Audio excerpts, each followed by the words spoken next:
Praise God. Blessed be the name of the Lord. Let me just get the sounds intact. Praise God. We just want to have a test of the sound.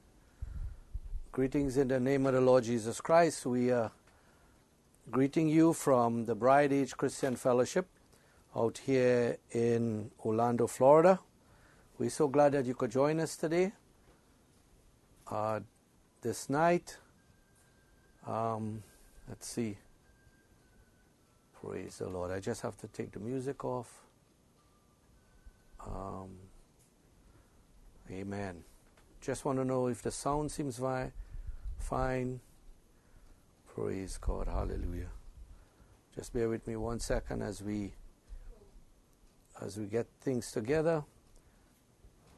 Praise God. Just got to increase the volume. Let's see if that volume works. Praise God. Let's hope that volume works. We are not very good at this, so we're still learning a lot of stuff. So bear with us as we start.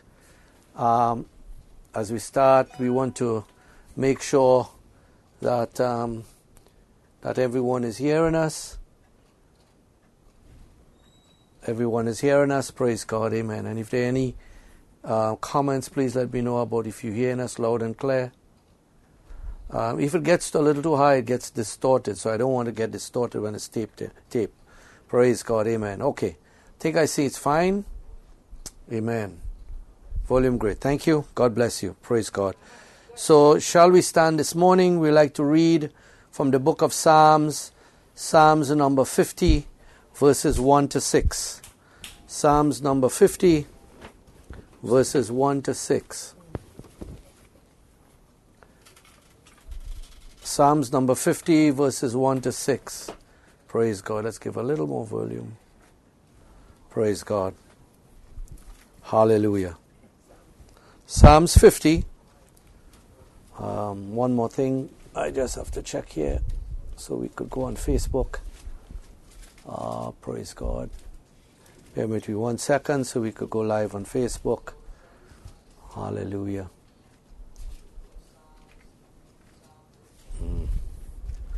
Praise God.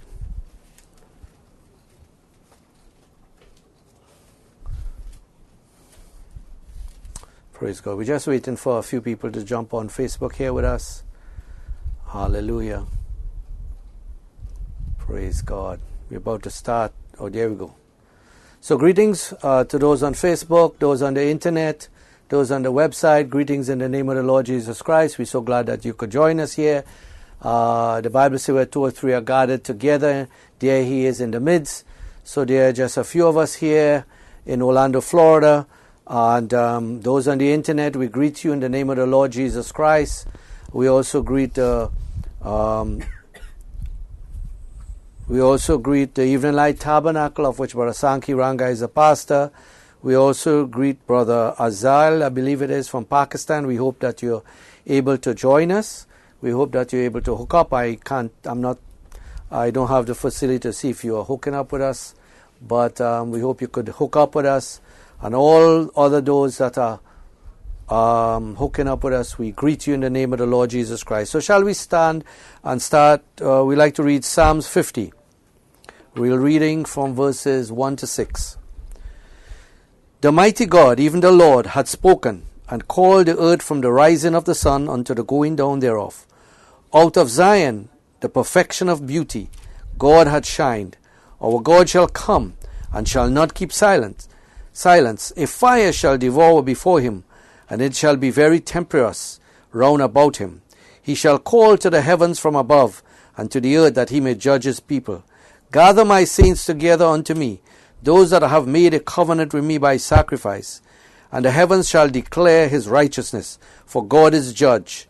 God is judge himself. Selah. May the Lord add a blessing to the reading of his word. Amen. Shall we pray? Our Heavenly Father, we come before you.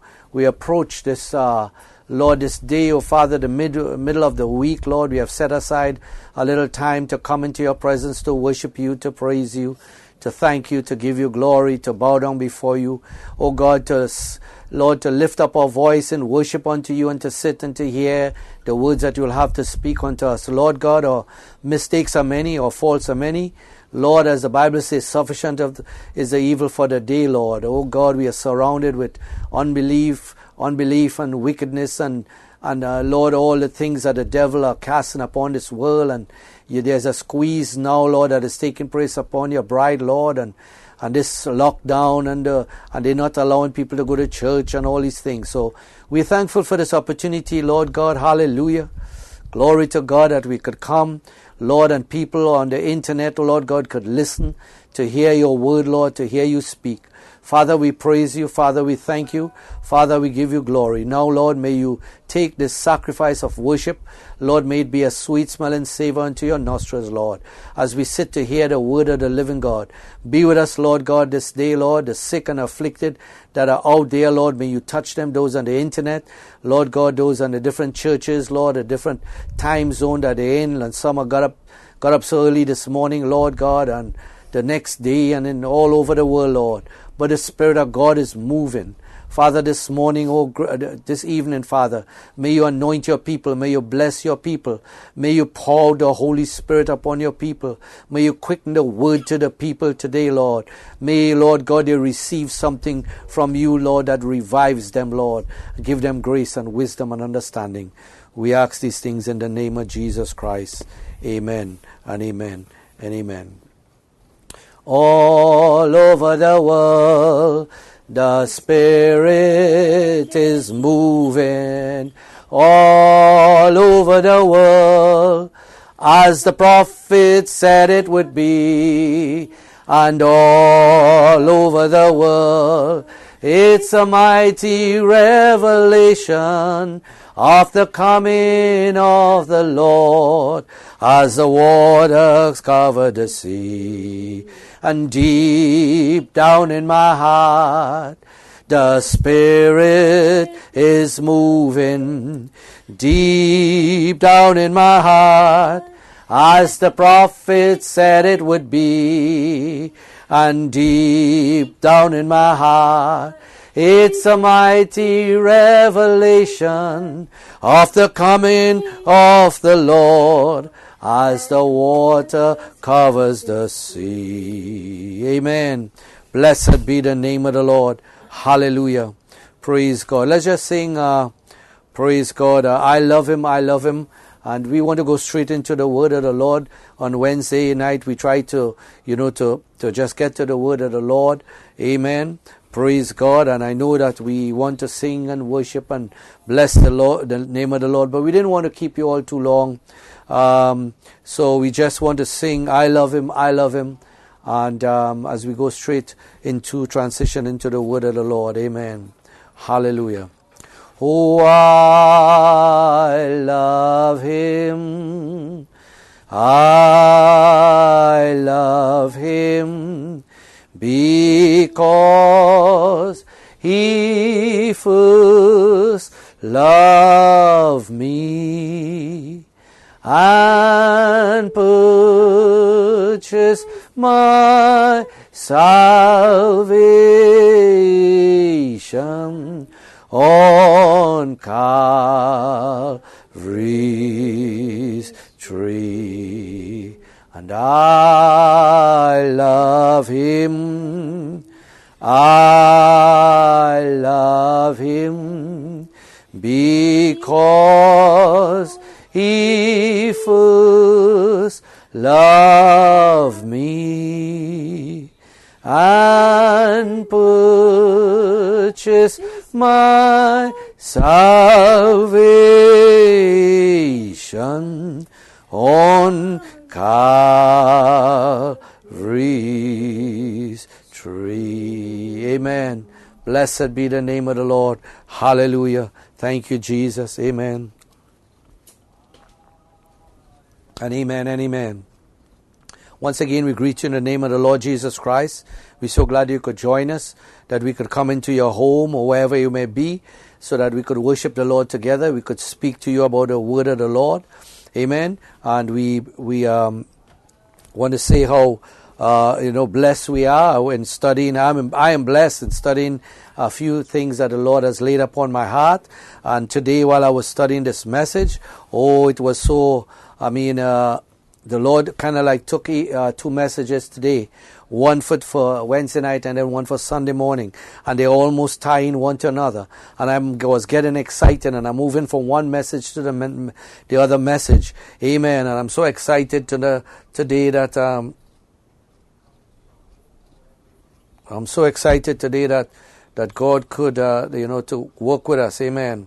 Hallelujah. Praise the name of the Lord. Hallelujah. Amen. Thank you, Lord. So we like to read 4 portions of scriptures today. 4 portions of scriptures. We'll read from Romans chapter 8.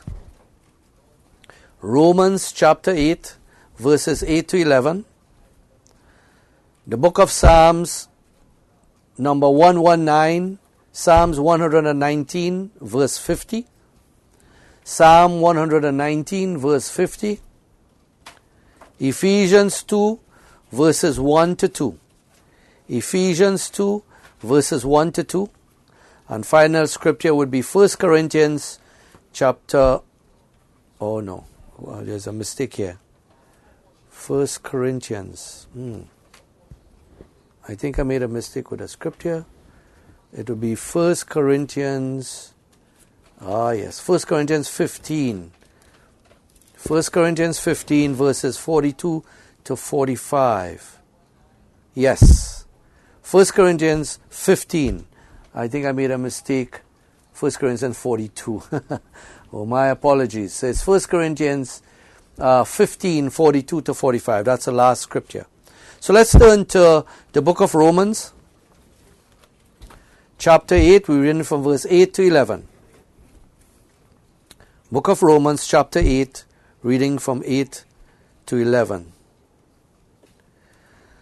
So then, they that are in the flesh cannot please God, but ye are not in the flesh, but in the Spirit, if so be that the Spirit of God dwell in you. Now if any man have not the Spirit of Christ, he is none of his. And if Christ be in you, the body is dead because of sin, but the Spirit is life because of righteousness. But if the Spirit of him that raised up Jesus from the dead dwell in you, he that raised up Christ from the dead shall also quicken your mortal bodies by his Spirit that dwelleth in you. And we like to read the book of Psalms, the 119th Psalm, only one verse we like to read in there, verse 50. The book of Psalms, 119, verse 50. This is my comfort in my affliction, for thy word had quickened me. Amen. This is my comfort in my affliction, for thy word had quickened me. And we like to read also Ephesians chapter 2, verses 1 to 2. Ephesians chapter 2, verses 1 to 2. Praise God. Up is my marker.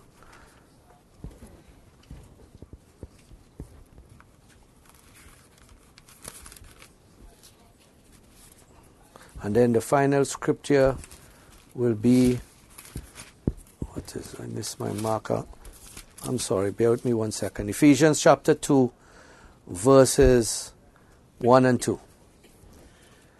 And you hath he quickened, who were dead in trespasses and sins, wherein in time past he walked according to the course of this world, according to the prince of the power of the air, the spirit that now worketh in the children of disobedience. Amen.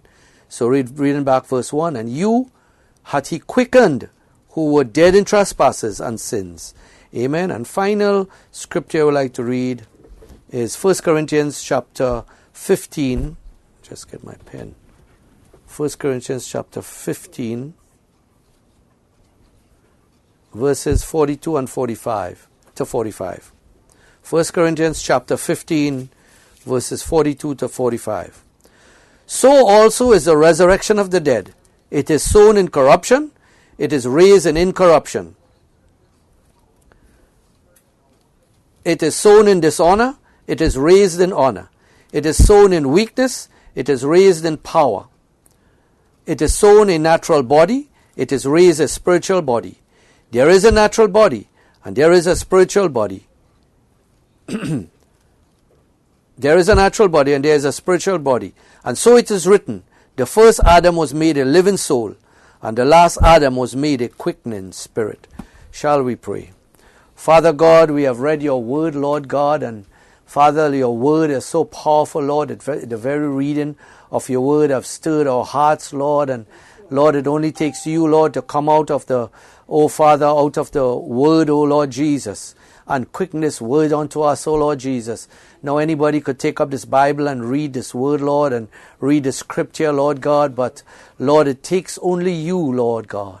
Father, may, Lord, I was so excited, Lord, of putting these little things together, and you showing me what, oh God, what to put together, Lord God. May you now come forth, Lord, and bring forth that word, oh Lord God, and help your people, Lord. And I also need your help, oh Lord, for your blessings and your anointing and your strength. Bless those people, oh God, those who are sick and afflicted. May you touch them and heal them, Lord. May they be well, Lord. Bless us all as we come before you, Lord Jesus, in the name of Jesus Christ. Amen and amen and amen. Praise God. Hallelujah. Praise God. So, for tonight, for a title, The Quickening Power. A title, The Quickening Power. And what is our subject? Our subject has always been the Lord Jesus Christ. Our subject has been the Lord Jesus Christ. And the subject is Jesus Christ is that quickening spirit. Jesus Christ, that quickening spirit. Amen? And what is our inspiration? Our inspiration is knowing the promise of being quickened and changed. Knowing the promise of being quickened and changed. Amen? So our title again, The Quickening Power. Amen. So we read in the scripture, amen, that the second Adam was a quickening spirit. The first Adam was a living spirit, living soul. But the second Adam, the Lord Jesus Christ, was a quickening spirit. And we read about in Psalms, it says the word is what quickens me. And you know, in St. John chapter 1, it says, in the beginning was the Word, and the Word was with God, and the Word was God. Amen? So the Word, amen, was God. And the Lord Jesus Christ, we know that Jehovah of the Old Testament is Jesus Christ of the New. And you know, He came on Calvary and died for us, shed His blood. And when He died, amen, the Holy Spirit, the ghost of the man Christ Jesus, the Spirit that dwelt in the Lord Jesus Christ, came back on the day of Pentecost. And we talk a little bit about that in a few minutes. Amen? So praise God. So what does quicken means? Quickening means to make alive. Amen. So there's only one power in this whole universe that could make or create life, and that's the quickening power of the Lord God of Israel, Jehovah God, our Lord and Savior Jesus Christ. Amen. The Bible says the Logos came out of God. And when that Logos came out of God, amen, that Logos is what created the world. He spoke the word. And it took maybe millions and trillions, whatever time we may even consider. And the world was formed. Amen. Angels were formed. Amen. He was the beginning of the creation of God. Hallelujah. Blessed be the name of the Lord.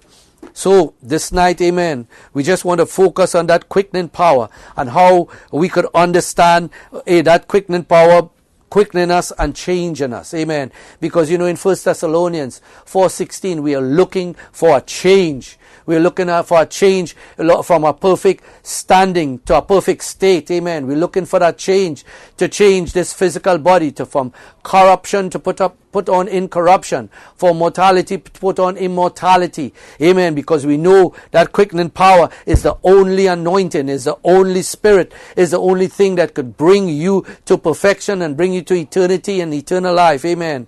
And we are part of that Logos. Amen. Praise God. Hallelujah. Now we want to talk about, let's talk about Ezekiel, for instance, in the Old Testament. Now Ezekiel prophesied about a valley full of bones. Amen. Hallelujah. And then the Spirit said, can these bones live? Asked Ezekiel, can these bones live? Amen. They were dry, dead bones. Hallelujah. Amen. And then the word was spoken. And what happened? Flesh came on these bones. Amen. And they stood up. Hallelujah. But there was no life in them. Hallelujah. So what had to happen? The quickening power in that wind must come into them, and then they became a mighty marching army. Oh, blessed be the name of the Lord. Hallelujah. Samson himself, amen, was a very skinny man. Samson was a little ruggy little man with no big muscles. He wasn't looking like Arnold Schwarzenegger and all these other muscle builders. He was a little man. Amen. But hallelujah, the Bible says when the Spirit of the Lord came upon him, glory to God, he took the jawbone of a donkey, a mule, amen, and he killed 1,000 Philistines. Hallelujah. And these Philistines' helmet, glory to God, was so were thick, they were brass, but yet with a jawbone of a mule. Amen. And that jawbone would have been shattered because he found it out in the desert. But that jawbone, what it was not the jawbone. It was not Samson. It was what? It was the quickening power that came upon Samson. Amen, amen, amen. And we know, hallelujah, in the New Testament. Let's just talk about John the Baptist. Hallelujah. John the Baptist, he was in his mother's womb. Amen. Hallelujah. And Elizabeth didn't have any feeling of a baby moving, of a life moving in this womb. And what happened when Mary came and saluted her and spoke the name of Jesus? What happened? The quickening power, glory to God, went and struck that prophet that was in the womb of Elizabeth. Amen. That quickening power struck her. And what happened? Hallelujah. That little baby started to kick, came to life. Hallelujah. What it was? Quickening power. Amen. And quickening power is what? Is Jehovah God, the Spirit of the Lord God, the eternal Savior, the eternal one, the Holy Ghost. Amen. God himself. Praise God. Hallelujah. Amen. Eternal Spirit. That's the quickening power. Oh, blessed be the name of the Lord. Quickening power this evening. Hallelujah. And then what happened? Amen. At the grave of Lazarus. Oh, glory to God. We could always talk about this because it's so amazing. There was nowhere in the history of the Bible have you ever seen something like this? A man who was dead 4 days. Oh, glory. And what happened?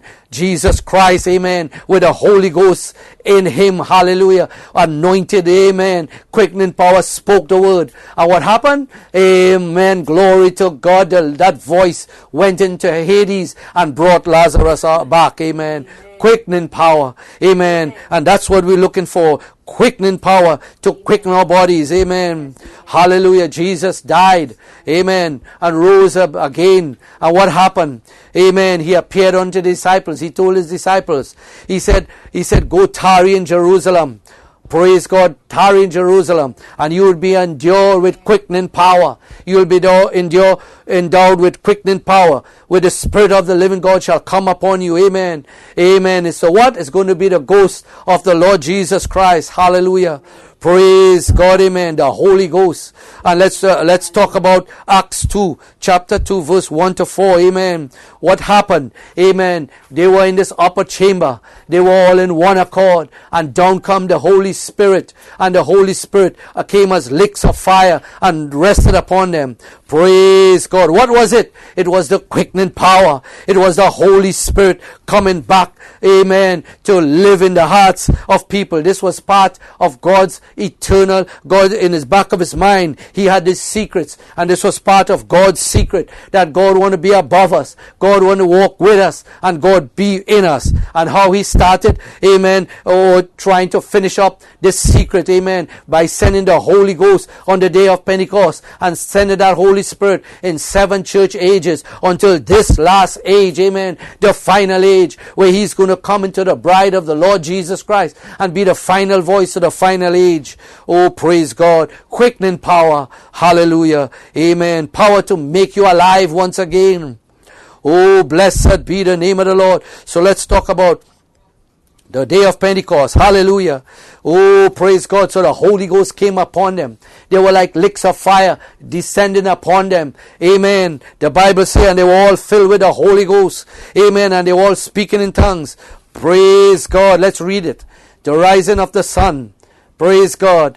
Jeffersonville, Indiana. Sunday the 18th of April 1965 morning service. Before I go on, I'm reading this quote. For those who have come on the internet and Facebook for the first time that don't know what we believe God has sent 7 angels, amen, in 7 church ages, and we're in the last church age, and he has sent an angel who was also a prophet.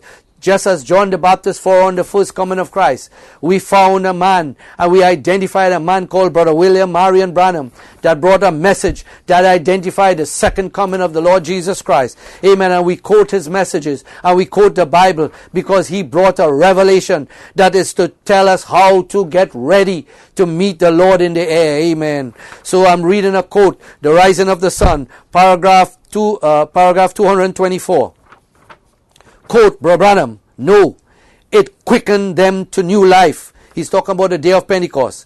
It does the same thing for us. Now, notice, they were so quickened in that quickening power. Now, listen close. I'm trying to show you. The quickening power wasn't only in their soul, but it was all over them. Not only then the dynamics come in to quicken, but it quickened the mechanics. You see what I mean? They were so quickened till their tongues begin to speak in another language. They were so quickened by the power of the resurrection of Christ, till they laid their hands. They were so quickened with quickening power, till when they laid their hands upon the sick, they got well. It quickened your mortal body. They were healed by laying on of their hands. And the Spirit quickened their fellowship together with God, till they were so quickened into the presence of God, until when a person died and their soul had gone off, it came back again to life. Amen. Oh, blessed be the name of the Lord. Praise God. Amen. Paragraph 230. Now notice, quickening in the presence of God. Why? It was the Spirit of God that raised Jesus from the dead. And the Spirit of God, I gave unto them eternal life. And I come from the Greek word Zoe, which moves, which through you quickens you and quicken your mind. Amen. Now look, how can you say that Spirit of God dwells in you, though you done everything that you thought was right? Here is your evidence, whether you got it or not. If the Spirit that was in Christ is in you, it also quickens you to the Word, for He is the Word. Amen. And if it contrary quickens you away from the Word, then it isn't the Spirit of Christ. I don't care what you have done, until that Holy Spirit moves you in the Word. My sheep hear my voice, and they shall live by every word. Every word. I was talking on that the other day. Amen. End of quote. Oh, blessed be the name of the Lord. So what it is, quickening power came upon those of the day of Pentecost, and they were changed and they were transformed. Amen. They started speaking different language. Amen. And their lives were changed. Something happened. They were up in the upper room. They were all scared of the Jews, because they were going to be arrested. They were going to be taken to jail because they crucified Jesus, and they were looking for his disciples. Hallelujah. So they were all scared. But what happened? Oh, hallelujah. There came a sound from heaven like a rushing mighty wind, and it filled the whole house. And upon them came the Holy Spirit as licks of fire, as tongues of fire. Amen. Quickening power. Amen. Oh, blessed be the name of the Lord. Oh, thank you, Jesus. And what a quickening power here to do, to confirm that word. Amen. Because the Bible says, in the beginning was the Word, and the Word was with God, and the Word was God. Amen. Amen. So it has to be proven by the Holy Spirit. Amen. God has to prove His Word. Oh, praise God. And how He proves His Word? By sending the quickening power. So that quickening power, oh, glory to God, you're praying, you're seeking the face of the Lord, you need something from the Lord, hallelujah, and you're crying out to the Lord, amen, and down you feel down come the Holy Spirit upon you and quickens you, amen. All pain is gone, all troubles are gone. What is it? It's the quickening power. What is it? It's the quickening power. It's the Holy Ghost, amen. It's the Spirit of the man, Christ Jesus, coming down back upon you, amen. Blessed be the name of the Lord. So God wants to prove His Word, and Easter proved it when Jesus Christ rose from the dead. Let's read this. Amen. Easter Seal, Phoenix, Arizona, Saturday the 10th of April 1965. We'll go all the way down to paragraph 34. Amen. Now God purposed to prove his word, the truth. There was only one man that could do that, and that was Jesus. And he come and proved that to be the truth. It sealed it. And he broke all the seals of gloom and scattered all the superstition of other religions and so forth, where great men has raised up and said great marvelous things. But they are every one of them in the grave. And I interject here, every religion that had some great holy man, they are all dead and gone. They're all in the grave. But there's one man, glory to God. One man rose from the dead, and there's a historical proof that he did raise. Not only a revelation, but historic proof. Amen. That there was a man called Jesus Christ. And there was a man that died on Calvary. There's a man that rose again. Continuing the quote. Amen. And so on. And where great men had raised up and said great marvelous things, but they are every one in the grave. But our Christian religion is the only one that has an empty tomb. That proves to me that he is God. He's the God of the dead, and he's the God of the living. But if he could raise up the dead back to life again, and that he could raise up the dead back to life again, and this quickening power, quickening spirit of his, has proved through the ages, through the years, that he is the one who can quicken the dead back to life again. Here's what Brother Branham said, The quickening power is the only thing that could raise the dead back to life again. So brother and sister, that voice of the archangel, that quickening power, that Holy Spirit that was in Christ when spoke those words, amen, hallelujah. Brother Branham said, when Jesus spoke, Lazarus come forth. What was that? He said that was the voice of the archangel. Amen. Praise the name of the Lord. So the quickening power, amen, the Holy Spirit, the life of the Lord Jesus Christ that came out of him when he rose from the dead. Hallelujah. That quickening power, that ghost of the Lord Jesus, amen, is going to come into you, amen, once more, amen, as we preach the last sermon, amen. Oh, blessed be the name of the Lord. Oh, glory to God. End of quote. Praise God. Let's read paragraph 37. Oh, praise God. And the word, this spirit, Romans 8 here, that 11, said, if this spirit that raised up Jesus Christ be in you, will also quicken your mortal bodies. Not only did it prove to us that he was Jehovah, Redeemer, and had power over death, hell, and the grave, but he has also given us access to the same Spirit, that we ourselves can have the assurance that we too are quickened by that Spirit. For the Spirit that raised up Jesus from the dead, but if that Spirit that raised up Jesus Christ from the dead now dwell in your body, amen, it will also quicken your mortal body. And I interject, so what? Sickness is nothing. So what do we think about sickness? If that Spirit that raised the Lord Jesus Christ from the dead lives in you, every sickness that is upon you will leave you, brother, will leave you, sister. Amen. Glory to God. Praise God. Do you know what the Bible say? He said, I shall not die but live to declare the works of the Lord. Hold on to that promise. Say, I am going to be the one of those that are going to be alive and remain to be caught up to meet the Lord in the air. Say it, say the promise, say the promise, say the promise every day. I shall not die but live to declare the works of the Lord. Amen. Speak that word. Amen. Believe it from your heart that you are one of the members of the bride of the Lord Jesus Christ that are going to get that quickening power, that anointing of the Holy Spirit, that dynamics to your mechanics, the abiding glory, and you shall be alive and remain to the appearing of the Lord Jesus Christ, to be caught up to meet him in the air. Amen. Oh, blessed be the name of the Lord. Praise God. Hallelujah. Reading, continuing the quote. But he was Jehovah Redeemer and had power over death, hell, and the grave. But he also gave us access to the same Spirit, that we ourselves can have the assurance that we too are quickened by that Spirit. For the Spirit that raised up Jesus from the dead dwells in your body. It will also quicken your mortal body. Now the word quicken means to be made alive after death. And it's dead. Amen. And after it's dead, then it's to be quickened. Now Paul is ordaining these gifts in the church 30 years later, and said in Galatians 1:8, if an angel from heaven preaches to you any other gospel than that which is already received, see, already preached, let him be accursed. I believe, now listen closely what the prophet's saying. I believe that Pentecost began without an ending. I believe it's to be every creature, all times, at all place, that Pentecost should always remain. The Pentecostal blessings should be upon the people. Interject here. What is he saying? He's talking about dynamics to mechanics. He's talking about abide in glory. He's talking about the Holy Spirit, the quickening power that's going to come upon you and stay. Amen. That anointing, that blessing, that wonderful holy love that you feel, it's going to come and remain with you when you get up from that prayer or get up from that whatever you might be doing, and that Holy Spirit comes upon you, that abiding glory comes upon you, that Holy Spirit, that comforter, amen, that quickening power comes upon you, and you get up and you walk away and it's still going to be upon you. Glory to God. Hallelujah.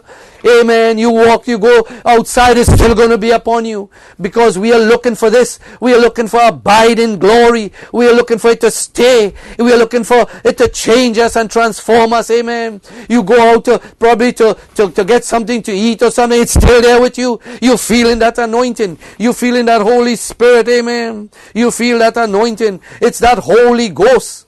Praise God. It's abide in glory. Oh, blessed be the name of the Lord. Amen. It's your dynamics to mechanics. Brother, that is what we are looking for.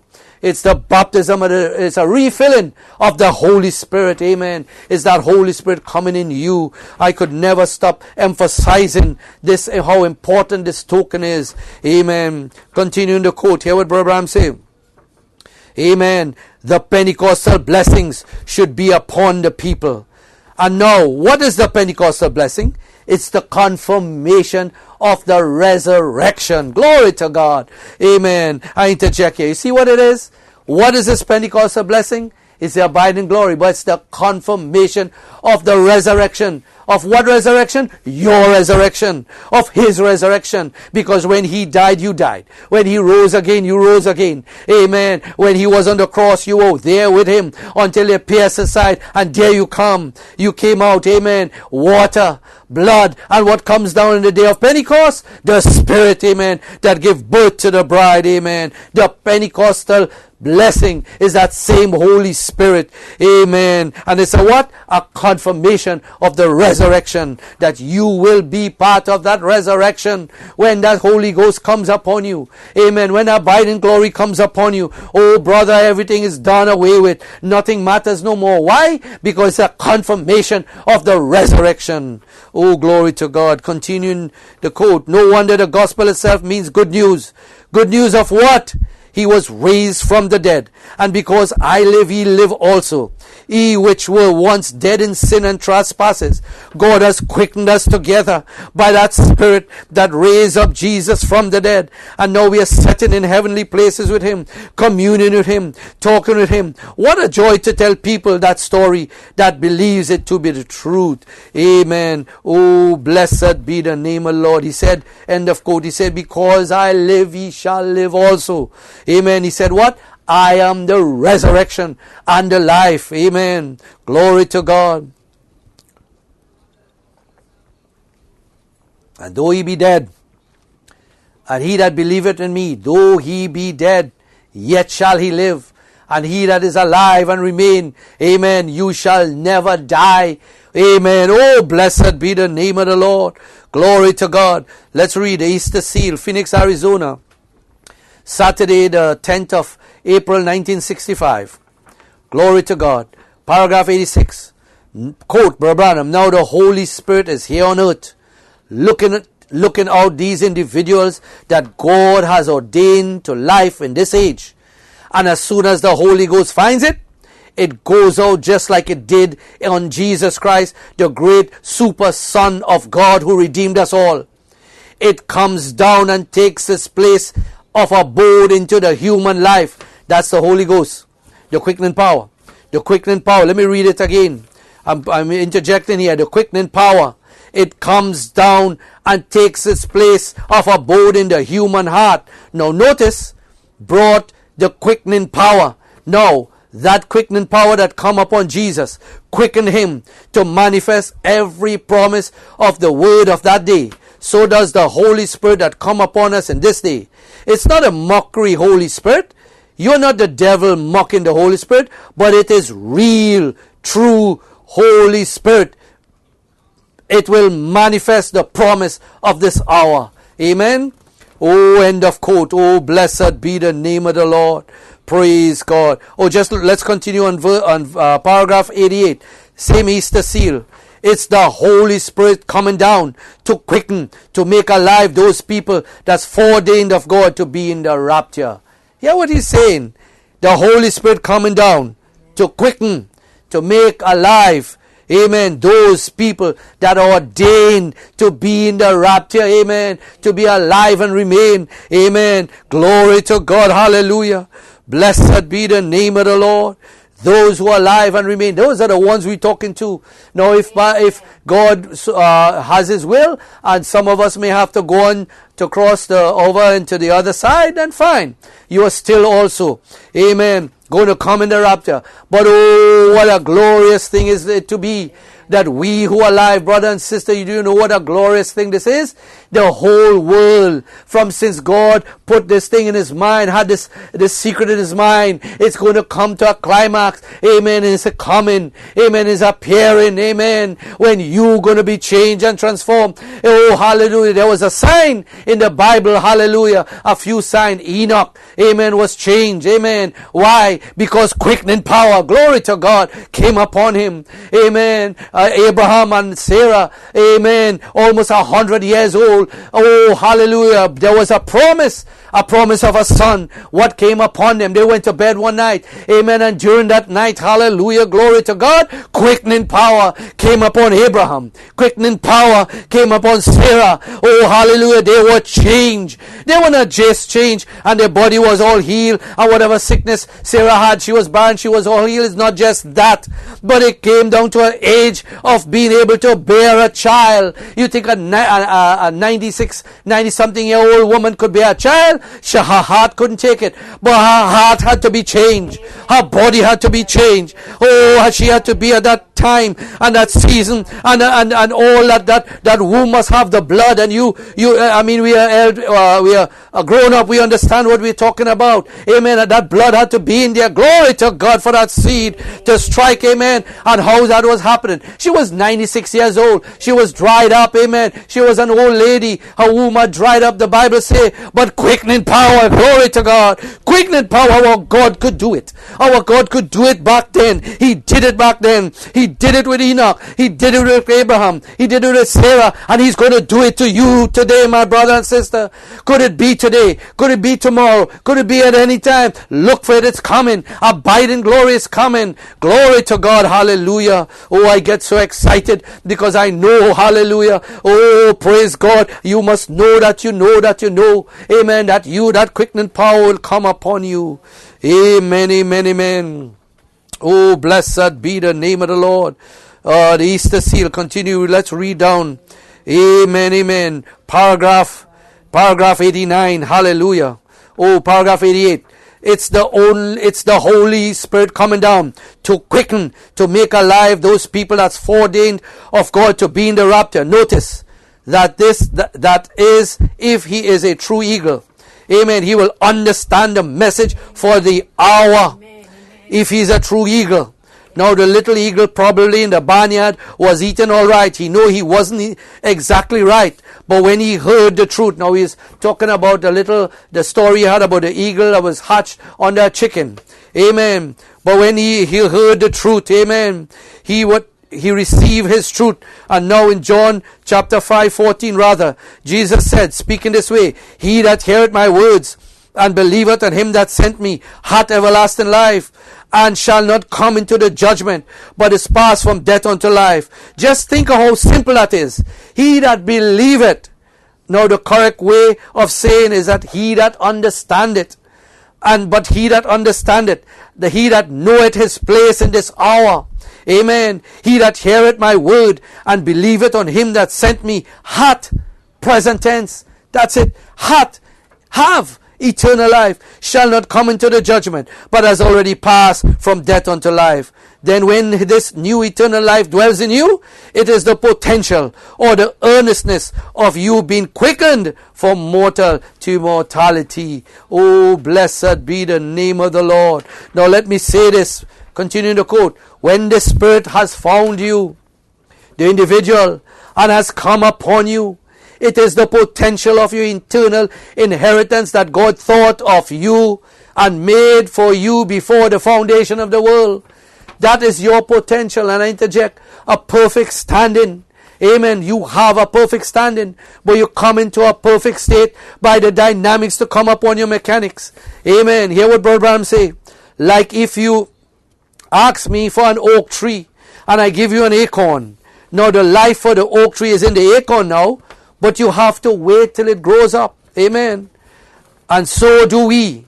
When you receive the Holy Spirit of God, it's God's potential waiting upon you that's already recognized you, and you are sealed by the Spirit of promise of God into the body of Christ.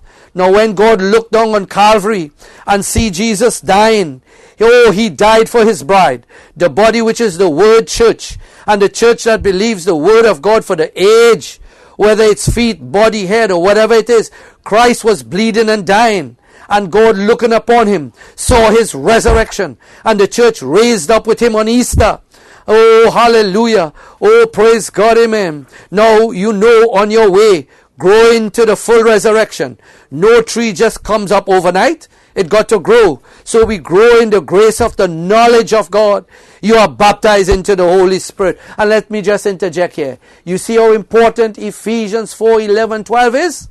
Hear what Brother Branham is identifying. You cannot get away from the scripture. You cannot get away from the Ephesians. You cannot get away from 5 generals, 4-star generals of Ephesians 4:11-12. You can't get away from it. Amen. That's where it is, because he says here, we got to grow in the grace and knowledge of God, because you are baptized by the Holy Spirit. Now as a Pentecostal church, baptized into the Holy Spirit, it begin growing. Limbs has died. That was pruning them off. But the tree is still growing. Amen, amen. End of quote. Hallelujah. Oh, blessed be the name of the Lord. So what it is we saying, brother and sister? Oh, you must add word upon word upon word upon word upon word. So you see what is happening. Amen. What is happening to you is that when you hear how does faith come?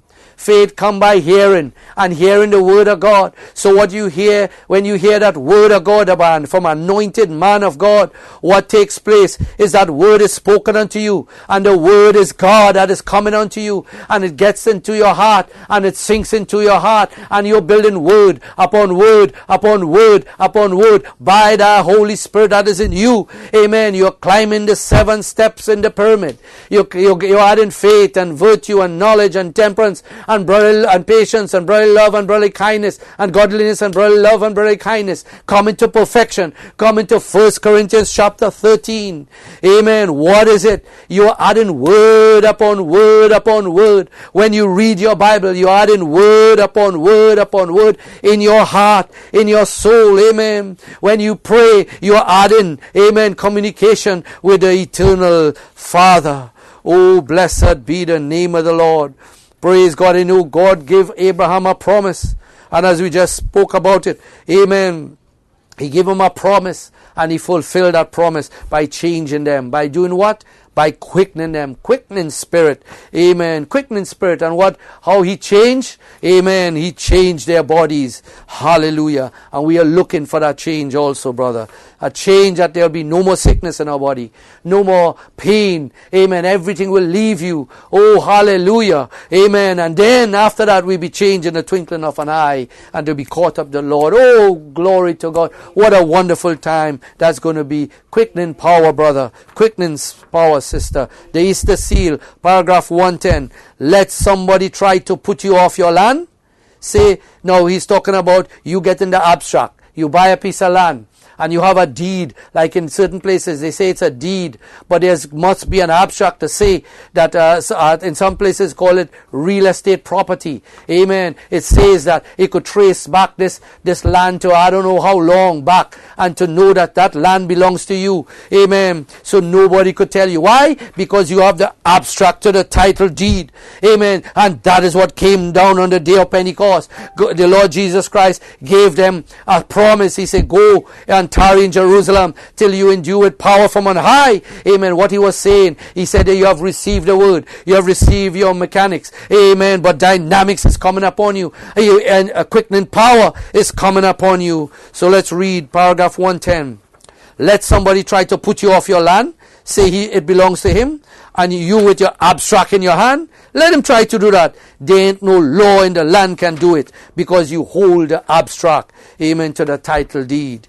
Now there's no devil, there's no church or any theology that can overstep the boundaries of God's proof and abstract that the baptism of the Holy Ghost has recognized in us Jesus Christ. We are just as sure to raise as he raised, because potentially we have already raised with him.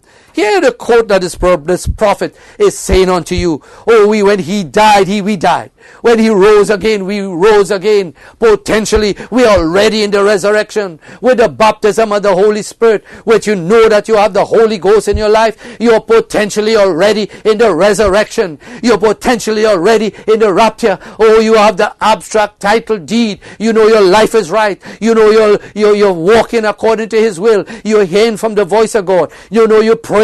You know you're seeking God. You know you're reading your Bible. You know you're following the prophet message. Amen. Hallelujah. You know you're going to church and hearing from your pastor and hearing from your minister. You know your life is right. You know you could say the date you received the Holy Ghost. Oh, blessed be the name of the Lord. You are in the rapture already, brother. You are potentially there already. It is a absolute that you cannot fail with this Holy Ghost that is upon you, upon that seed word that is in you, that Holy Ghost upon that word that God placed in your heart before the foundation of the world. Amen. You come from God. It is absolutely sure. Why? Because you rose with him. Amen. When he died, you died. Oh, glory. The old things are passed away. Oh, so what is going to do now to your mortal bodies now? Are you saying, well, Brother C. Prasad, Brother Virgil, you're talking about rapture down the road and how I'm going to be changed. He said, well, now I'm sick. I'm feeling, I have a diabetes. I have heart problems. I have all this stuff. The Bible says, let's take what the Bible says. In the book of Isaiah, it says, by his stripes we are healed. Amen.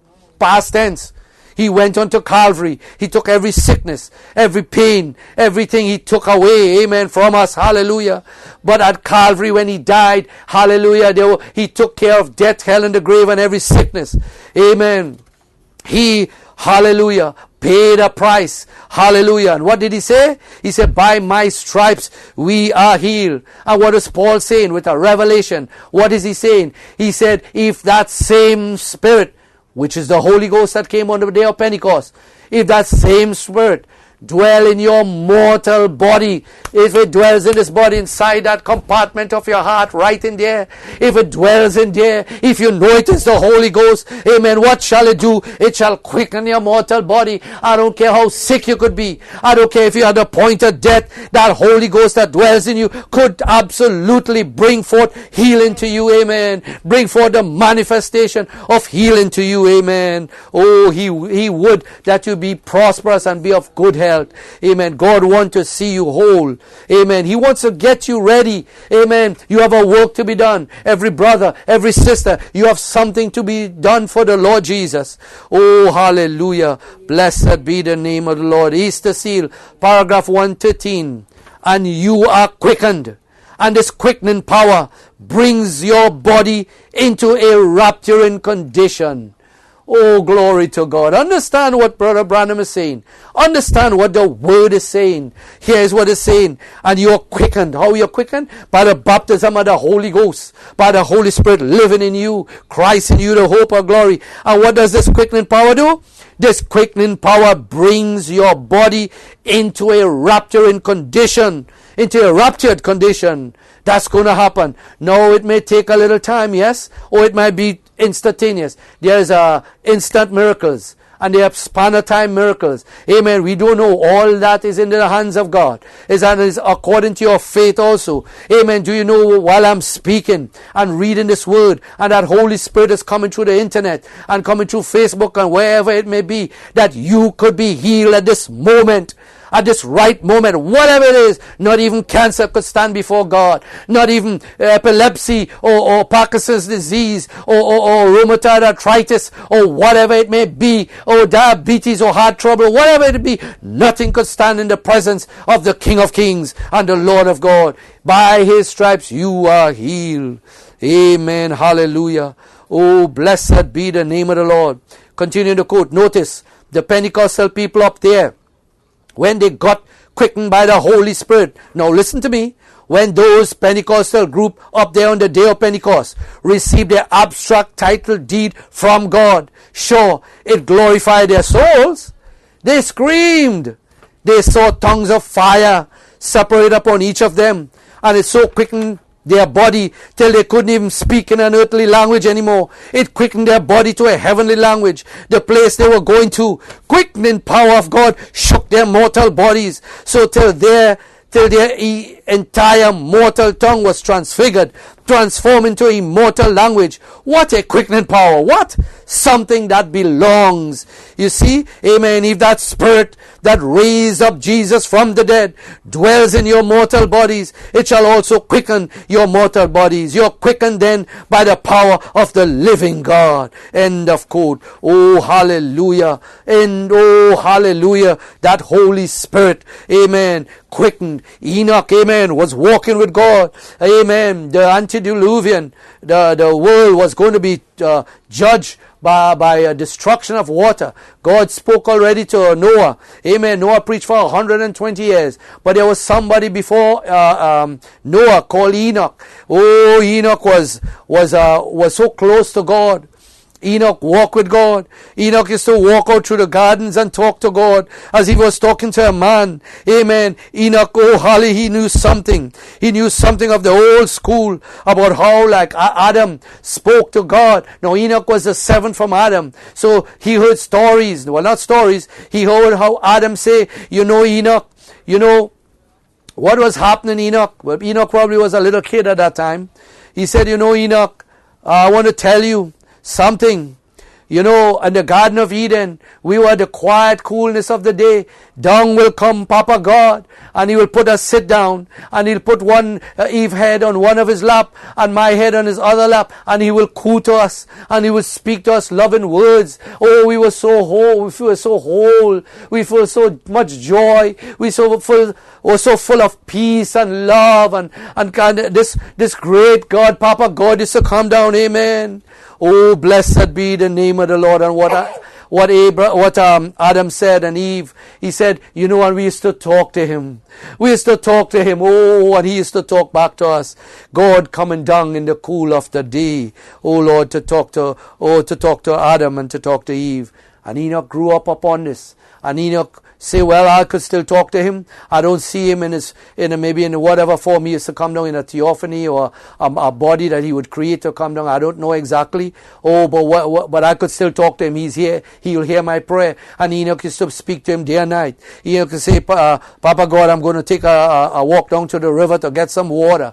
Amen. But I love you. I know you are the water of life. Papa God, I'm going to get some bread, to bake some bread so I could have some dinner a little later. But Papa God, you are the bread of life. Amen. And he used to have constant communication with God. And he used to be, the Bible says, he walked with God. And God walked with him. And he walked and walked and walked until one day. Glory to God. One day, oh hallelujah, probably he was down on his knees and said, Papa God, oh hallelujah, destruction is going to come upon the earth, Papa God.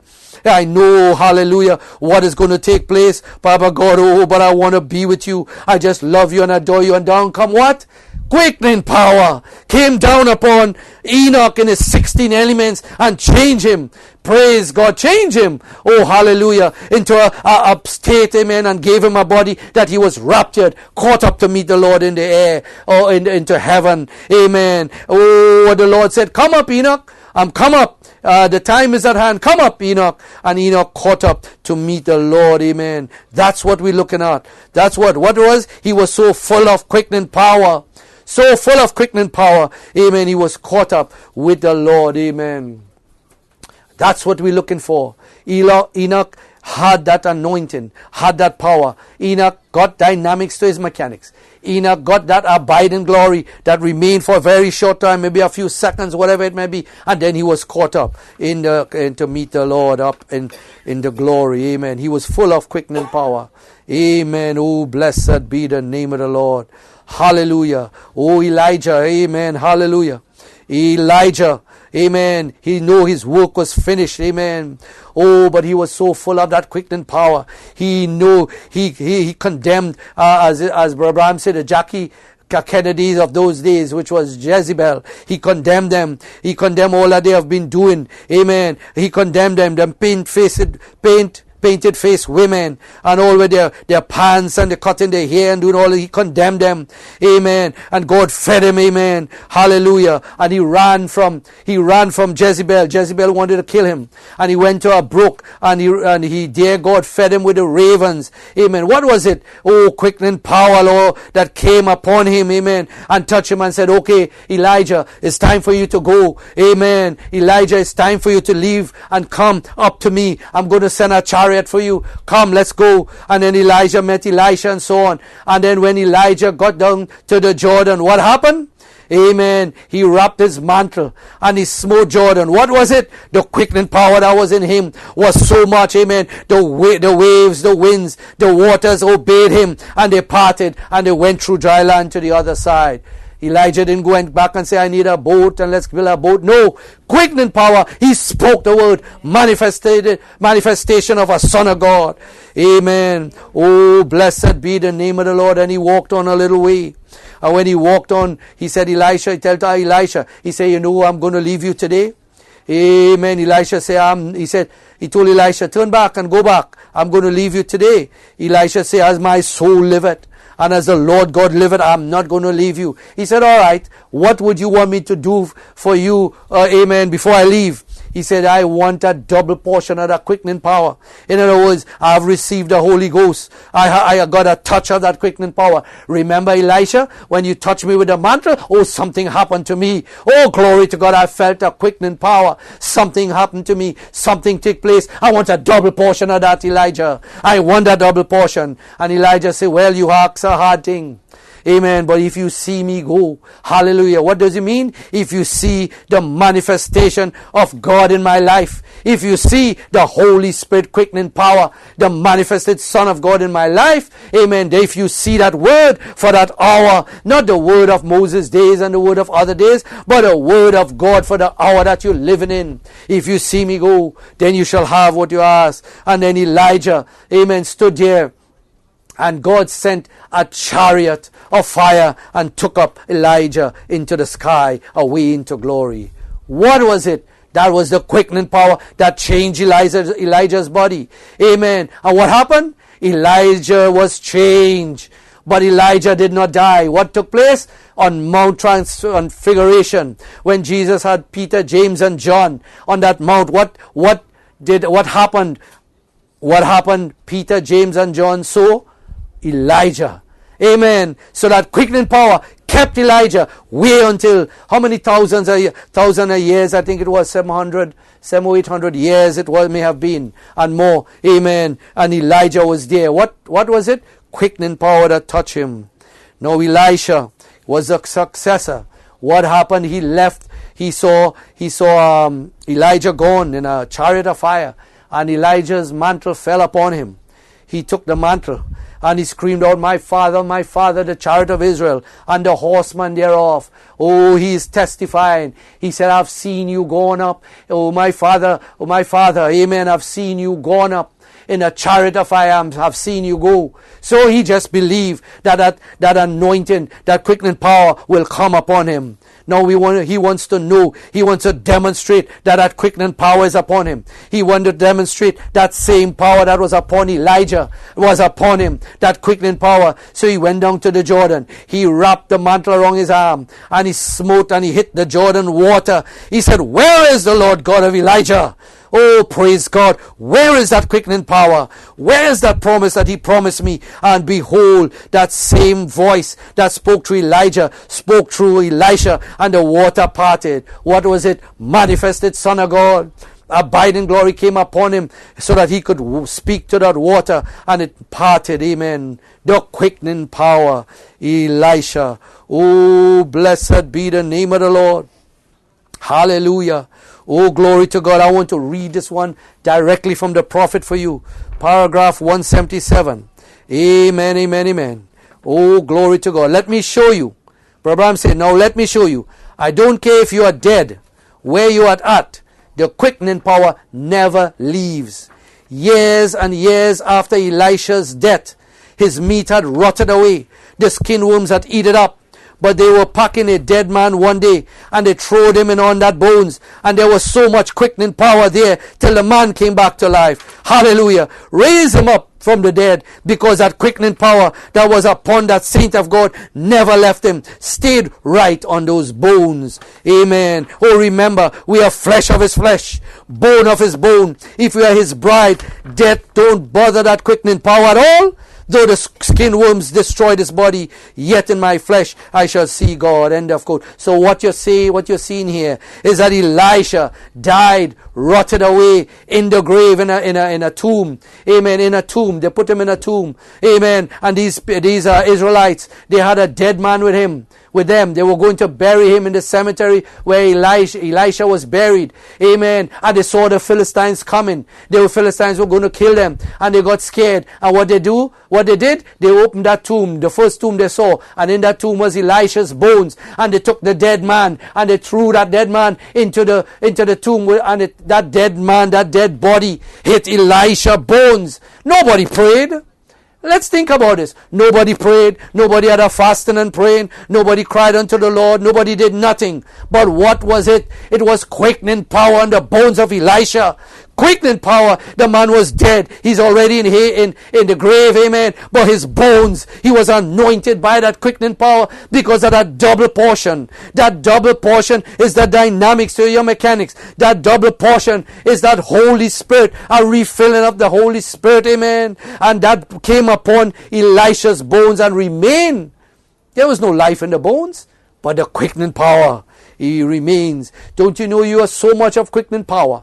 Amen. That you may walk down the street. Amen. And somebody believe that you are a son of God and a child of God, and your shadow pass over them and they will be healed. Amen. Glory to God. Don't you know you'll speak the word? It's going to flash like lightning. What is it? It's the quickening power that is in you. It's the baptism of the Holy Spirit. It's the Holy Ghost, Christ Jesus, in you. Your flesh of his flesh, your bone of his bone, your spirit of his spirit, your blood of his blood. Amen. And that same Holy Spirit that raised Jesus Christ from the dead is dwelling in you. Glory to God. Amen, amen, amen. End of quote. Hallelujah. Oh, we are flesh of his flesh. Remember that.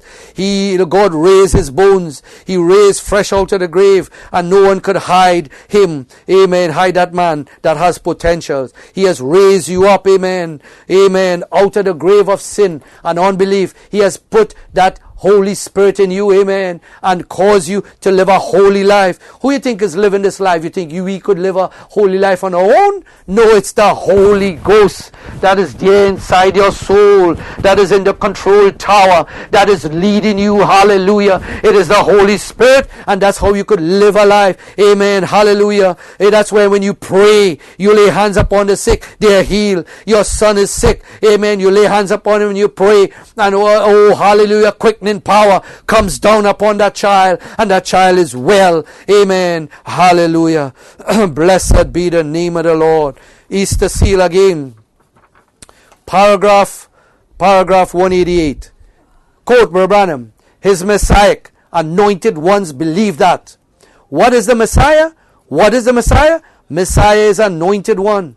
Now if he was the Messiah, by being the anointed one for that day, to fulfill the word of God, to be the Redeemer and the anointed one, and God raised up that body, his bride is the anointed one for this day. It's already raised him in the resurrection, because these two are one.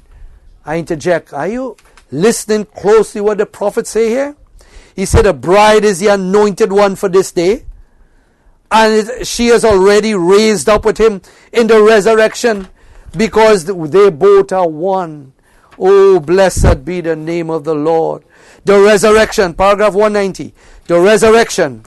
We are now in the resurrection. Oh, my glory to God. Hear what the prophets say again. Listen closely. The resurrection. We are now in the resurrection. We are sitting with him in the resurrection. But only those who have life. Let me interject something once more here.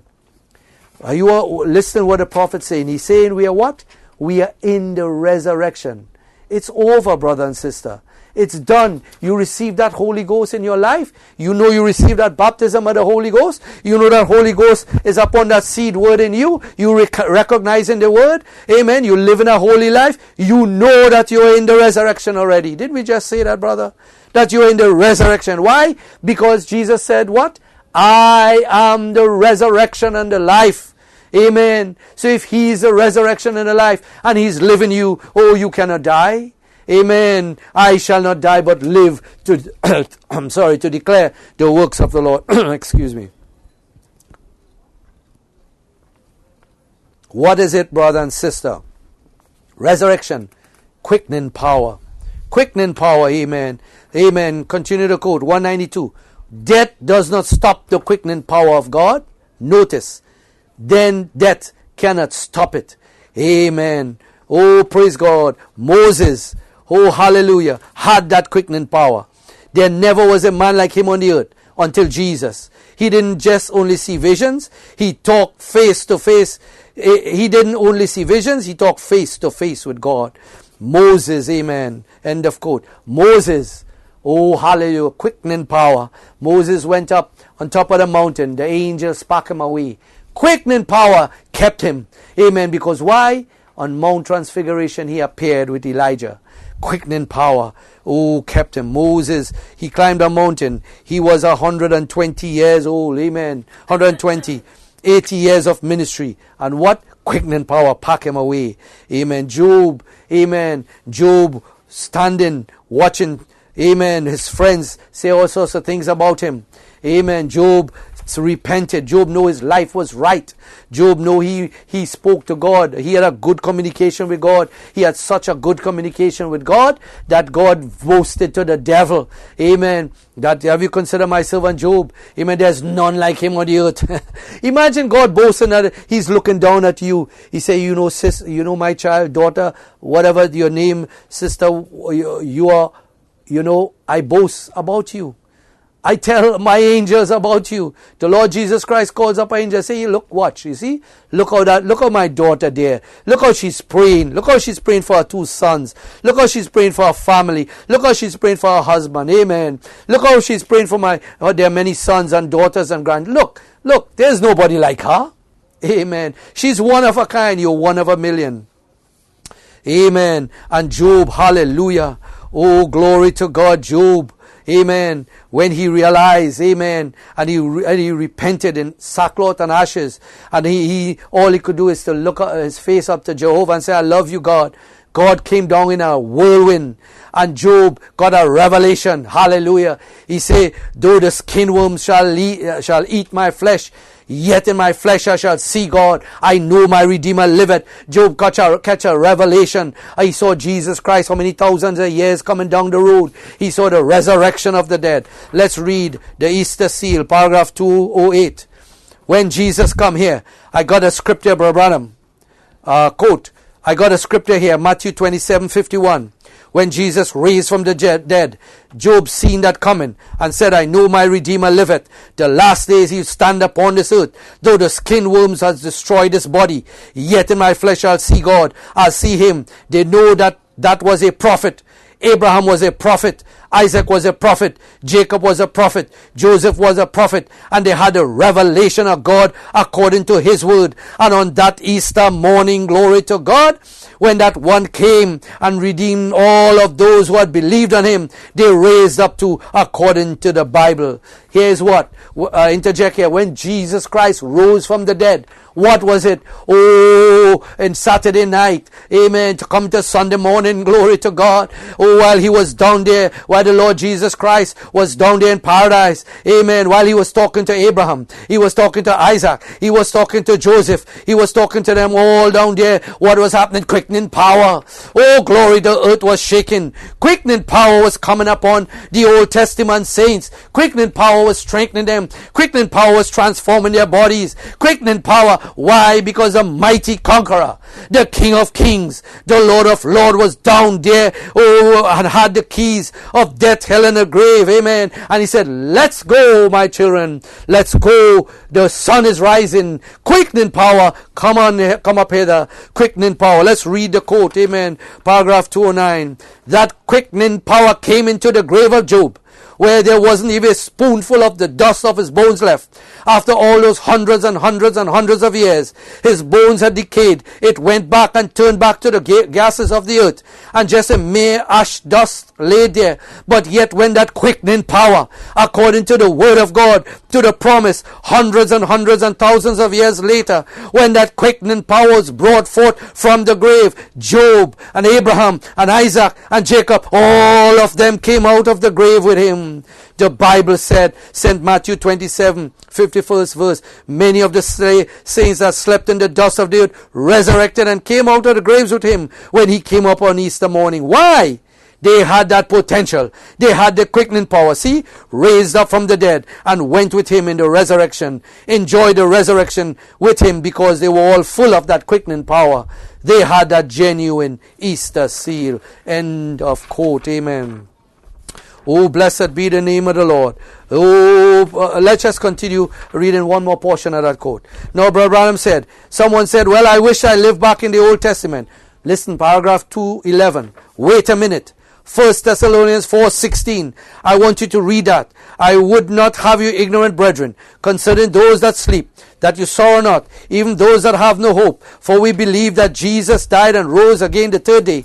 Not make belief, but we believe it. Even so, them that sleep in him shall God bring with him. What was it? The New Testament saints with that quickening power shall resurrect also at the second coming. Just as sure as the Old Testament saints with all those quickening power upon their bones and translations and powers and so forth that showed of God, them prophets who the word of the Lord came to, they resurrected with him on resurrection morning, and with the promise of God that everyone that is in Christ Jesus will also come with him in his resurrection, the quickening power of God upon the bones. Amen. No wonder we lay hands upon the sick. The prophet says, amen. What is he saying? End of quote. What is he saying? Amen. They're going to raise from the dead. They're going to hear the voice of God. They're going to hear the voice of the archangel. They're going to feel the quickening power. And how it's going to happen? God is going to have you to speak that word. Amen. Oh, when you come to perfection, when you come to that glory, when you come to that anointing, when you come to that quickening power, when the abiding glory is living in you, when a resurrection power is living in you, when you receive that dynamics to mechanics, what is going to happen? Oh, those that are in the grave will hear the voice of God, and there's going to be only one final voice in the one final age, this final age, and that's the voice of the bride. Amen. That's your voice. And whose voice you think he's going to use? He's going to use your voice. Amen. And those New Testament and the Old Testament saints all will come forth. Oh, hallelujah. All will come forward. Brother Branham, we run out of time, but Brother Branham spoke about that sword that fell in his hand. He said what it was. The sword fell in his hand, and the angel spoke to him and said, go home and reveal those 7 seals. Brother Branham said, and when he came back and he started to reveal the mystery of God and started to reveal Christ, started to reveal the quickening power, he said what it is? He said the quickening power coming to the church, making her ready this hour that we are approaching. Quickening power. Amen. Hallelujah. Oh, praise God. And the Bible says, do you know your position in Christ? If you are in Christ, you are a new creature. Do you know that this word is just like everyday living to you? You are an eagle. You are a son of God. God is bringing that quickening power upon you. Amen. Let's read paragraph 240. Now notice this quickening power, Zoe, bringing the word. The mind that was in Christ was in you then. I'm trying to show you that when you were raised, when God raised Jesus from the dead, He raised you up also, and also quickened to life with Him. You are now quickened to life, although then you were but an attribute in His thoughts, but God had so all in Him at that finish. Amen. Oh, blessed be the name of the Lord. Paragraph 243. And now, how can the bride come and fail to manifest anything was promised of Him, and the groom come and He wouldn't be the bride? Oh, let's interject 1 second here. Let's read this once again. Brother Branham saying He will be the bride also. That means that He is going to live in her and completely control her. She is part of Him, and she is bone of His bone and flesh of His flesh, and they're both together. Amen. Imagine that, the power and authority. Amen. Let's read this over again. How can the bride come and fail to manifest everything was promised of Him, and the groom come and He wouldn't be the bride? But when He did everything, even to proving it by raising Himself up from the dead, and afterwards, didn't the bride have to do the same thing? Have to be exactly what the word said she would be in this last days? Don't she have to return through Malachi 4? Don't she have to be manifested like it was in the days of Sodom? Don't the world have to be just exactly like it is? Isn't these things a perfect identification of the Word of God made known to us? End of quote. Here's what Brother Branham is saying. He's identifying Christ in you, the hope of glory. He's identifying the quickening power in you. Brother and sister, it's all finished. It's all done. You got to accept it, and it must come to God's time and purpose, because you do nothing until the Father show you what to be done. Amen. The Word of God is living in you, and not only that, the Spirit of the Lord God is living in you. Oh, blessed be the name of the Lord. Quickening power. Oh, Isaiah was full of quickening power. John the Revelator was full of quickening power. Amen. Let's read here. It is the rising of the sun. Jeffersonville, Indiana. Sunday the 18th of April, what year is this? 1965, sorry. Oh, praise God, hallelujah. Praise God. Isaiah was full of the quickening power, and stood up and seen the millennium and all. Quickening power. And if that Spirit that raised up Christ from the dead dwell in you, it will quicken your mortal body. Remember the quickening power. Look what you have seen in this day. The quickening power has come to us to open the seventh seal. What was that? The intelligence of a man? No. The quickening power of God. See? The quickening power of God foretold this would take place. See? The quickening power of God make the world testify to it. It's the truth. The angel of the Lord, I told you, was around in a pillar of fire. Quickening power. Let the world testify that it's the truth. And in that they didn't know what it was, but we knew. And just look this way. It's our Lord up there. See? He is the one that opened the seals. He is those seals. For the whole Word of God is Christ. And Christ is the seal that was opened. What is the opening of the seals? Revealing Christ. Amen. Praise God. So quickening power. Let us see His coming. Quickening power snatches us from death to life. Quickening power gives us discernment to know what's right or wrong. Quickening power, all these things. Our Lord was so full of quickening power. He was all of it together. He was so full of quickening power. He said, you destroy this body. Amen. And this temple, and I'll bring it back in 3 days. What was it? Quickening power. End of quote. Oh, blessed be the name of the Lord. Hallelujah. Now on that day of Pentecost, they knew He was risen. Amen. They knew Him. Amen. He was risen, and they were waiting. Amen. They were waiting for quickening power. Amen. But we are to get, in a sense, a double portion. Just like Elisha got from Elijah. And what is that double portion? Dynamics to your mechanics. Amen. That's the double portion. Abide in glory. That's the double portion. That's what we're looking for. Oh, blessed be the name of the Lord. Hallelujah. Oh, thank you, Lord. All of a sudden, Down come the Holy Ghost on the day of Pentecost from heaven and quickening them. And they quicken them while they were in one place, in one accord. Amen. Oh, blessed be the name of the Lord. Some more quotes, but I got to cut it down. Hallelujah. Oh, blessed be the name of the Lord. Oh, let's just read from, we're reading from the Easter Seal. And this is paragraph 153. Hear what Brother Branham says here. He said, my brother, my sister, let me say this to you in godly fear, knowing that I may never live to see an Easter again. There's one thing sure.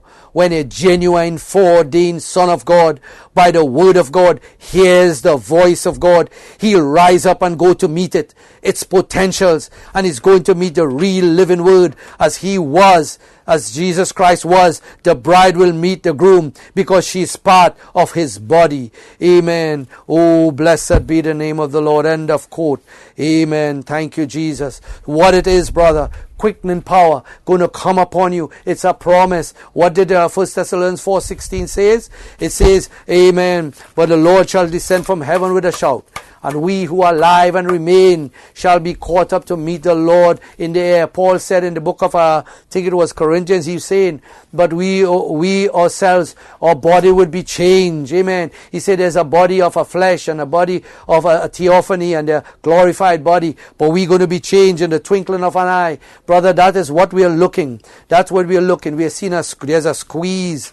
There's a squeeze. Aren't you feeling the squeeze upon you? You can't really go where you want to go. You cannot, do the things that you want to do. You're locked up in your house. Now they are having certain restrictions about churches and all this stuff. Now it's hard for you to understand that you could go to a grocery tree for 100 people, Walmart or wherever. You could go to the liquor store. They could go to wherever places, and yet there are more people walking around and sitting in there and meeting other people than you going in a church to fellowship, to call upon the name of the Lord. Don't you see? It's the devil that has caused this. He want to cut the people away from fellowship. Amen. Because the Bible says, neglect not the fellowshipping up together of yourselves. Amen. And what it is it is the devil trying to cut you away from the word of the living God. But you are sealed by the Holy Spirit.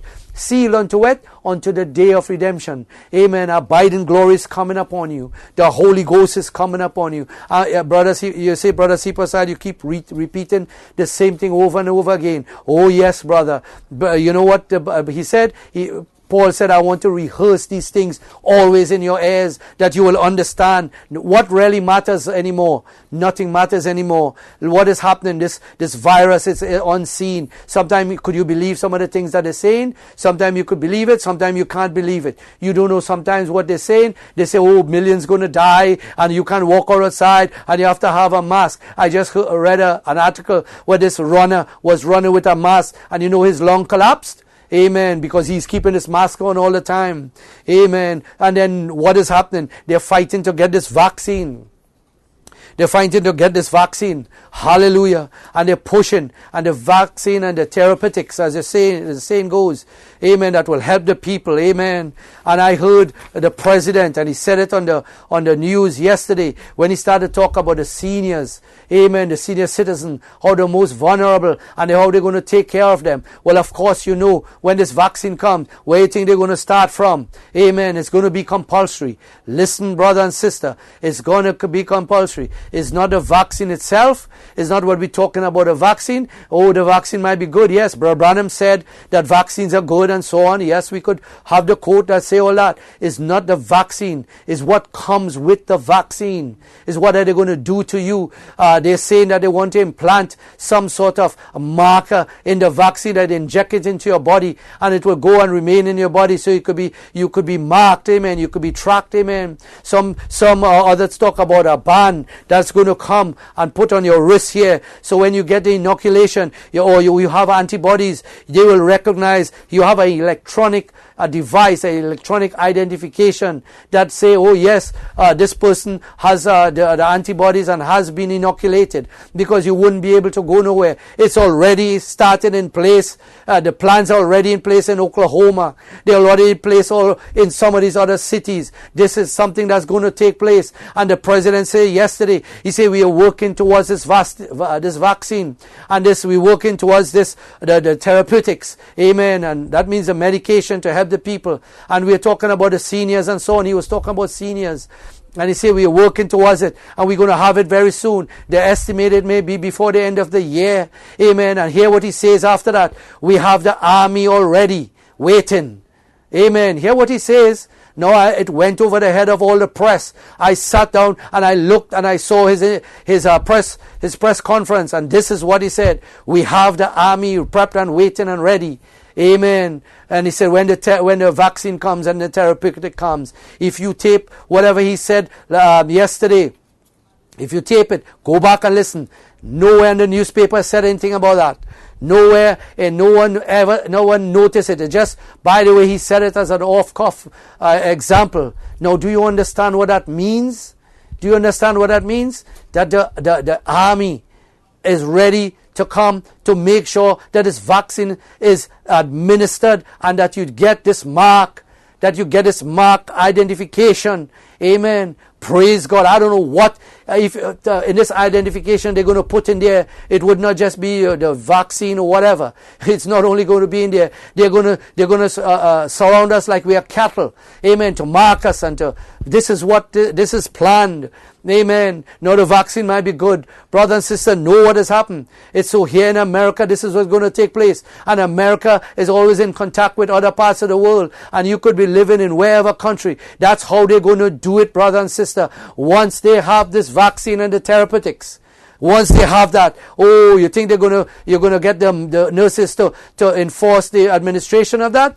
Amen. You think they're going to have a doctor? You can't go to the doctor and ask him and say, give me a letter saying I'm immune. No, they won't accept that. You can't go and tell the people, oh, I have the antibodies. No, they won't accept that. Oh, you have an ID. They give you an ID, said this, brothers, so this John Jones is inoculated, and no, it's not going to work that way, because anybody could falsify an ID. Amen. Oh, what has to happen? It has to be on your body. There must be something on you. It can be a phone, because somebody could steal your phone and change your number and change name. It cannot be something you just walking around in your pocket. No. Oh, hallelujah. Somebody could steal it and put it on themselves. No, it must be implanted in your body somewhere. And where it's going to be planted? The best place is like on your wrist, your forearm here, or just placed inside this little fold here. They're already implanting people with chips in their fold of their forearm right here. Isn't this what the Bible said?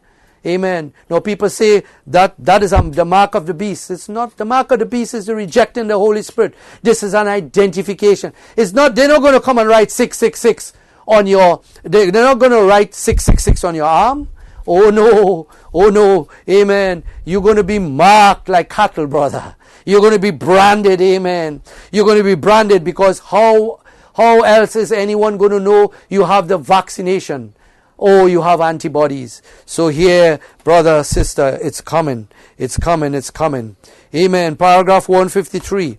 Amen. The Easter seal. My sister, my brother, let me say this in godly fear. And I'm reading this once again. Amen. Reading this quote. But there's one thing for sure.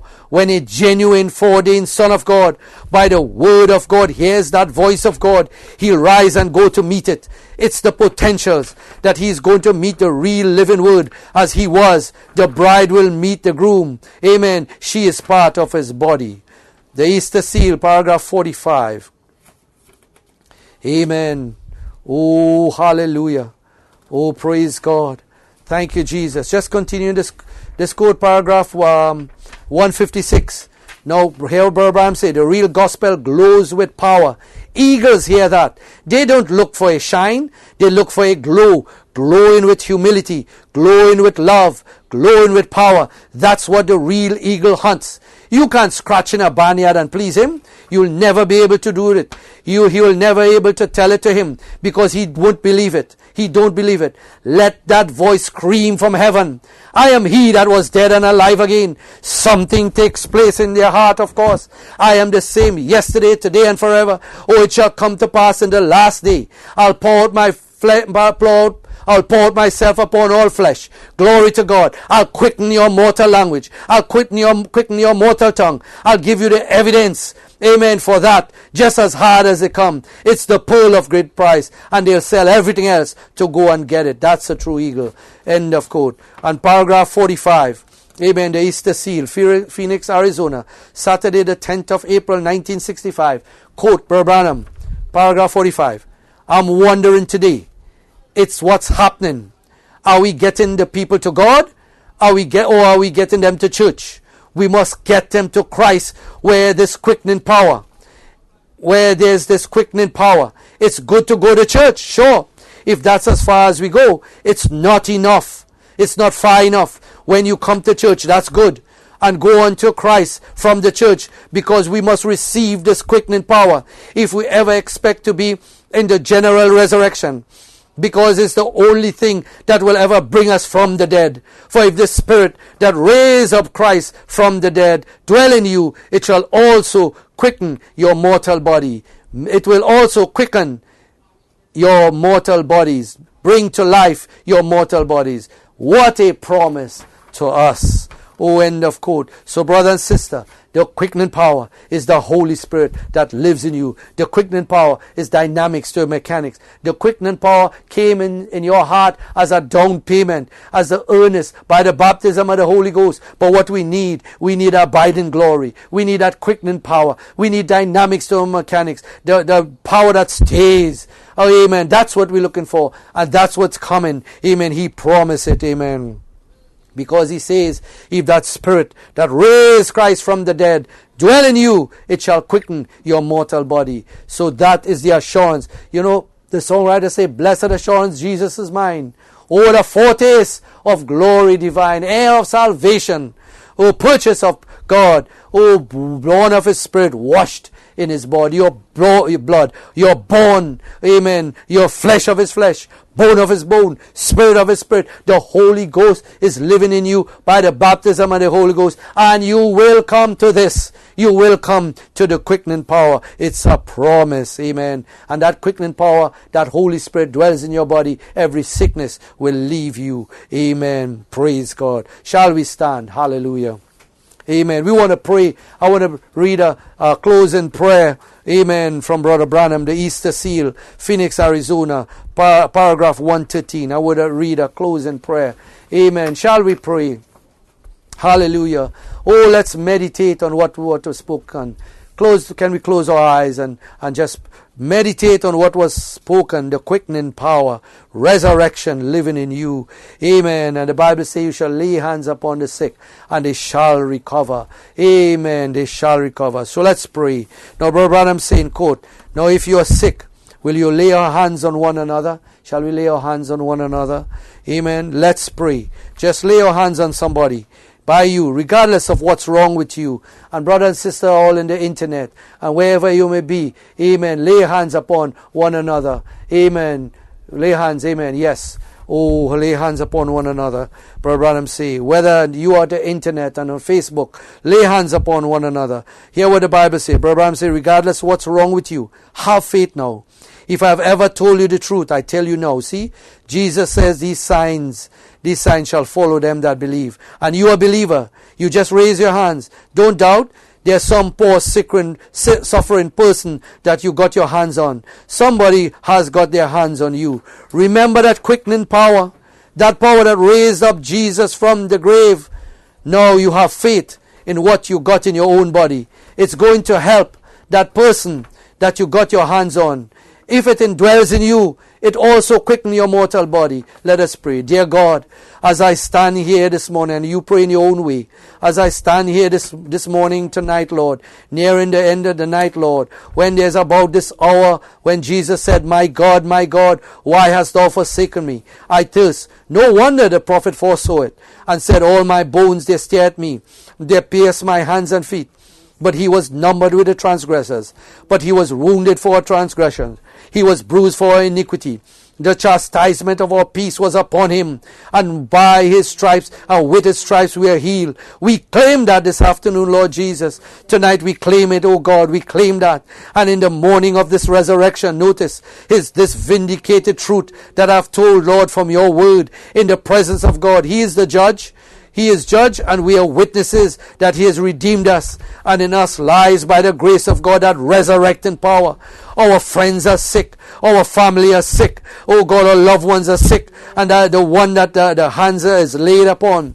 Oh God, we challenge the devil in the midst of our faith this morning with hands laid upon the people, and me with my hands outstretched over the people. Let every disease, every affliction that tries to hold the people in the presence of this vindicated truth come out in the name of Jesus Christ. May these people be free today, that the Bible, the words of our God said, if they lay hands upon the sick, they shall recover. And our hands have been laid up in the air, has been up in the air towards you, God. As every plant of the earth drinks at your fountain, and assure that plant that germatized drink from your fountain, it begins to build up, it begins to grow. The stalk of corn, the flour, whatever it is drinking in your fountain, grows up towards you. And this morning, this night, Lord, we grow.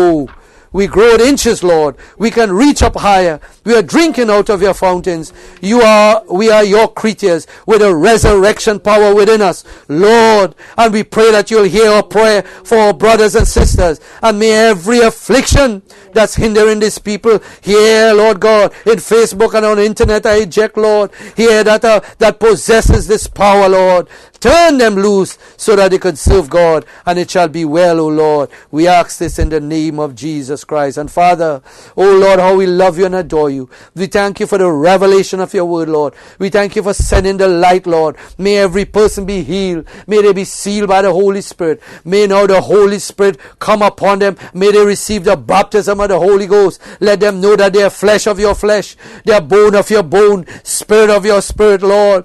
If a dead man, O God, could touch the bone of Elisha, Lord, and quickening powers Elisha upon Elisha's bone, and that dead man came up to life, how much more should your bride, should your people receive life, Lord God, at this time? Come down, O Lord, in a great and mighty way. Move upon your people, O Holy Spirit. Oh, touch your people, Lord. We ask this, Lord, knowing that you're the same yesterday, today, and forever. We love you. We adore you, O great God. We bow down before you. You say we could enter boldly into your presence, Lord.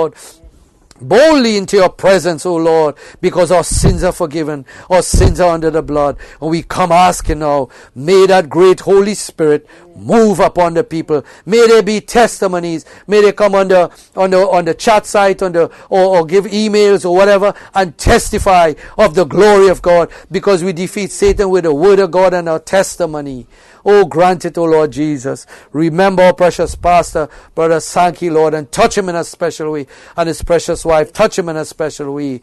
Grant it, O Holy Spirit. Lord, we ask these things, knowing you're the same yesterday, today. And as we come to the end of our broadcast, Lord, bless the people. Touch them in a special way until once again we come to fellowship, Lord, on Sunday. Oh Lord, already so inspired and blessed by the things that you showed me for Sunday. I know it's going to be great. It's going to be mighty. You're going to come down once again by your Holy Spirit and quicken your word to the people, Lord God. Come once again, Lord Jesus. Once again, touch your people, Lord. Anoint them by your Holy Spirit, Lord. Oh, that abiding glory is what we're looking for. So be with the people, Lord. Take care of them for the rest of the week, Lord.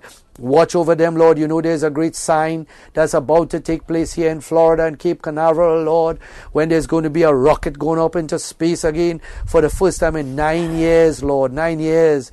Oh, Lord God, and your prophet spoke of these things, Lord. And we're going to see this thing happen. It was supposed to be today, Lord, but you showed me, oh, Lord, oh God, it's all in that message coming Sunday. It's going to be wonderful. I already see your grace and your mercy, Lord. So, Lord God, while you give me grace to study, to bless your people, oh God, Lord, touch them, and Lord, put that excitement in their soul.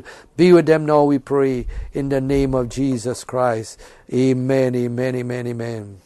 Oh, he touched me. Oh, he touched me.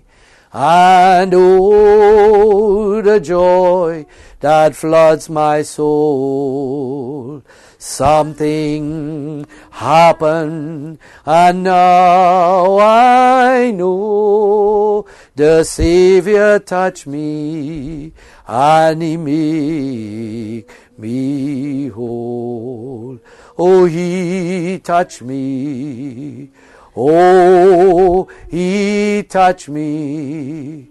And oh, the joy that floods my soul.